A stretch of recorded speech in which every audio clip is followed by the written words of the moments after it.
Agent हो और इस आंदोलन में आपने देखा होगा जीत जी की, देखिए मीडिया भी निशाने पर है।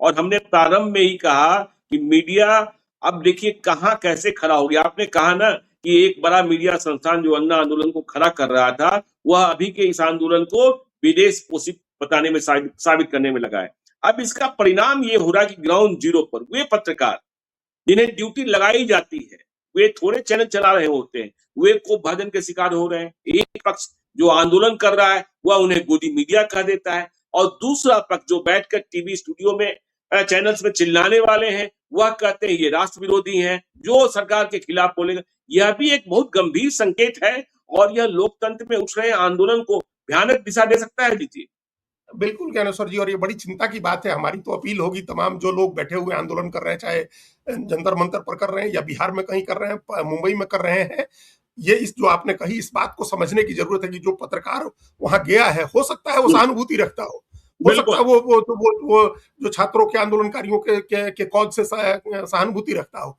लेकिन उसकी मजबूरी होती है चैनल की तरफ से एक लाइन तय होती है जिसके हिसाब से उसको काम करना होता है। तो उसके ऊपर हमला करना या उसको निशाना बनाना, उसको अपमानित करना आंदोलन को समर्थन नहीं करेगा, आंदोलन के लिए अच्छा नहीं होगा। ये बिल्कुल इस बात का ध्यान रखना चाहिए हर व्यक्ति को। उनके देखिए कोई भी आंदोलन, जैसे अभी तो मीडिया का मान लीजिए इसको हम कहें कि 60% समर्थन तो अभी भी मिल ही रहा है। जो फ्री मीडिया है, जो इंडिपेंडेंट मीडिया है, वो तो इसको समर्थन कर ही रहा है। और ज्यादातर चैनल्स की भी मजबूरी हो गई है कि चूंकि एक इतना बड़ा इवेंट है कि वो दिखाएंगे इसको, वो नहीं दिखाना बंद नहीं कर सकते हैं, उनको दिखाना है। वो उसमें जो टिल्ट जो देना चाहते हो, लेकिन वो दिखाना होता है। लेकिन जब उपद्रवी कह देते हैं तो इनका गुस्सा भर जाता है। हाँ, और उपद्रवी कहना भी नहीं चाहिए इस तरीके से। नहीं, बिल्कुल ही नहीं कहना चाहिए, तो बहुत ही खराब है, बहुत गलत है। ऐसी तो हेडिंग लगा दी थी अखबारों ने और चैनल वाले उपद्रवी लिख रहे हैं। उपद्रवी का आइडिया ही नहीं, उपद्रवी क्या होता है, उपद्रव कैसा होता है। लोगों ने उपद्रव देखे नहीं है लगता है इन लोगों ने। फिर जो उपद्रव करने वाले जो असली उपद्रव करते हैं उनको क्या लिखेंगे, क्या कहेंगे।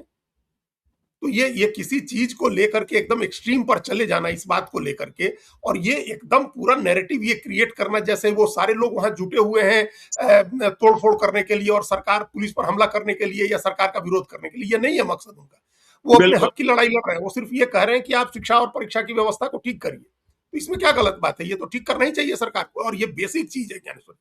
और आज हमने 2-3 रिपोर्ट्स देखी हैं, कभी उस पर हम लोग बाद में हम लोग डिटेल चर्चा करेंगे। कई शिक्षा का बजट ज्ञानेश्वर जी पिछले 12 साल में आधा रह गया है। जीडीपी में जितना शिक्षा का बजट होता था, लगभग 4%, 4.5%, 6% के करीब होता था, 4.6% जीडीपी का, और आज वो 2.5 पर आ गया है। बिल्कुल, शिक्षा का बजट आधा हो गया है। इसके लिए किसको दोष दीजिएगा? इसके लिए इसमें कोई साजिश है क्या कि शिक्षा का बजट आधा हो गया है? और अंडर ग्रेजुएट कोर्स में दाखिला लेने वालों की संख्या लगातार कम हो रही है, आबादी बढ़ने के बावजूद। उस वर्ग की, उस एज ग्रुप की जो उस पढ़ाई के दायरे में आता है, इनरोलमेंट घट रहा है यूजी का। ये भी आज ही रिपोर्ट है, अंडर ग्रेजुएट में इनरोलमेंट घट रहा है। तो ये भी कोई साजिश है? तो शिक्षा की पूरी व्यवस्था को लेकर के सवाल उठ रहे हैं, और इसको गंभीरता से इसको एड्रेस करना चाहिए। नहीं तो आगे आने वाली कई पीढ़ियां ऐसी खराब हो जाएंगी कि विकसित भारत बनाने का सपना अधूरा ही रह जाएगा। इस बात को भी समझने की जरूरत है।